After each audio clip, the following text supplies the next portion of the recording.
Break के बाद आपका स्वागत है। हाशिए में इधर उधर कई खबरें दबी हुई होती है, इनका राजनीतिक अर्थ भी होता है। उन्हीं में से अब पेश है राजकाज की कुछ बातें। वित्त मंत्री पी चिदम्बरम का आम बजट भी पवन बंसल के रेल बजट की तरह होगा। आर्थिक जानकारों का मानना है कि प्रधानमंत्री और वित्त मंत्री दोनों चुनावी मजबूरियों के साथ साथ देश की वित्तीय मजबूरी को भी समझ रहे हैं, इसलिए खुले हाथ से खैरात बांटने वाला बजट नहीं आएगा। चिदम्बरम को सरकार का खर्च कम करना है, राजस्व बढ़ाना है और वित्तीय घाटे को नियंत्रण में लाना है, इसलिए वे राजनीतिक और आर्थिक मजबूरी के बीच संतुलन बैठाने वाला बजट पेश करेंगे। कर छूट में भी मामूली बढ़त होगी और वित्त मंत्रालय की संसदीय समिति की सिफारिशों के बहुत मामूली हिस्से को मंजूर किया जाएगा। ग्रामीण विकास मंत्रालय के बजट में थोड़ी सी बढ़ोतरी होने की संभावना है और खाद्य सुरक्षा कानून को लागू करने के लिए इस बार के बजट में कुछ प्रावधान होगा। प्रधानमंत्री मनमोहन सिंह और वित्त मंत्री पी चिदम्बरम की जोड़ी देश को उदारीकरण के नए दौर में ले जा रही है। यूपीए 2 के शासन में 4 साल तक साहसिक फैसले करने से बच रही सरकार ने चुनावी साल में इसकी शुरुआत की है। पेट्रोल के बाद डीजल की कीमतें नियंत्रण मुक्त की जा रही हैं।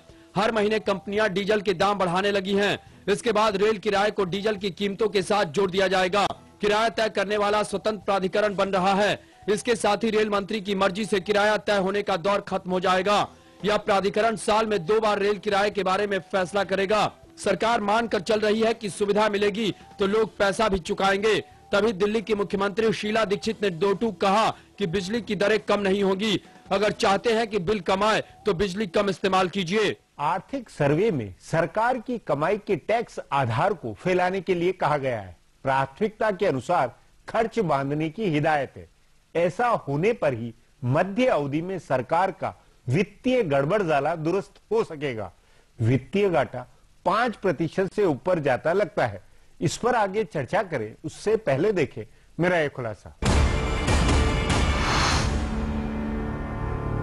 वित्त मंत्री पी चिदम्बरम ने देश की आर्थिक तस्वीर बताने वाला जो दस्तावेज संसद के सामने रखा है वो आर्थिकी की मौजूदा हकीकत की अनदेखी करके भविष्य की गुलाबी तस्वीर दिखाने की कोशिश का दस्तावेज है। चालू वित्त वर्ष में आर्थिक विकास की दर 5% के आसपास रहेगी, जो पिछले 1 दशक का सबसे निचला स्तर है। इसके बावजूद चिदम्बरम और प्रधानमंत्री मनमोहन सिंह की आर्थिक सलाहकार परिषद के प्रमुख डॉक्टर रंगराजन ने उम्मीद जताई है कि 1 अप्रैल से शुरू हो रहे नए वित्त वर्ष में विकास दर 6.1 से 6.7% रह सकती है। यह अति महत्वाकांक्षी लक्ष्य है जिसके बारे में ज्यादातर जानकारों का मानना है कि कम से कम चुनावी साल में इसे हासिल करना बेहद मुश्किल होगा। 31 मार्च को खत्म हो रहे वित्त वर्ष के आर्थिक सर्वेक्षण में कहा गया है कि वित्तीय घाटा 5.3% पर रोका जाएगा और अगले वित्त वर्ष में इसे कम करके 4.8% पर लाया जाएगा। चिदम्बरम ने विकास दर बढ़ाने और वित्तीय घाटा कम करने का जो महत्वाकांक्षी लक्ष्य तय किया है उसका आधार यह है कि मुद्रास्फीति की दर कम हो रही है। उनका मानना है कि डीजल की कीमतों में बढ़ोतरी से महंगाई की दर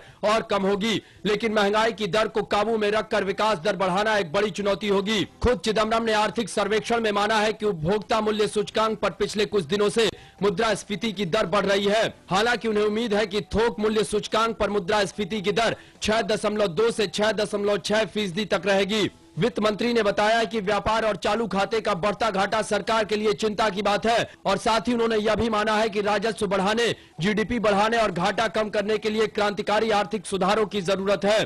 संसद में पेश आर्थिक सर्वेक्षण देश की आर्थिक सेहत की वास्तविक हालात बताने वाला दस्तावेज है। अगर अगले वित्त वर्ष के लिए बांधी गई सरकार की उम्मीदों को छोड़ दे तो इस दस्तावेज में खुश होने के लिए बहुत कम चीजें हैं। वित्त मंत्री ने खुद माना है कि कर राजस्व की वसूली लक्ष्य से काफी कम रही है और यह भी माना है कि निर्यात बढ़ाने की संभावना अभी बहुत ज्यादा नहीं दिख रही है। आयात कम करना बड़ी चुनौती है, यानी राजस्व कम मिला है, घाटा बढ़ रहा है, महंगाई की दर को लेकर चिंता बनी हुई है। कृषि व औद्योगिक विकास की दर एकदम निचले स्तर पर पहुंची हुई है। इसके बावजूद वित्त मंत्री उम्मीद बांधे हुए हैं कि अगले वित्त वर्ष में सब कुछ ठीक हो जाएगा। उन्होंने कहा है कि अर्थव्यवस्था की मंदी का दौर कमोवेश खत्म हो गया और अब विकास दर ऊपर उठने का समय आ गया है। हालांकि साथ ही यह भी कहा है कि दुनिया भर में अर्थव्यवस्था के हालात नहीं सुधरे हैं। ऐसे में भारत की आर्थिकी में सुधार के पुख्ता संकेत नहीं मिलते हैं। अब एक ब्रेक है, उसके बाद देश की आर्थिक सेहत पर चर्चा करेंगे।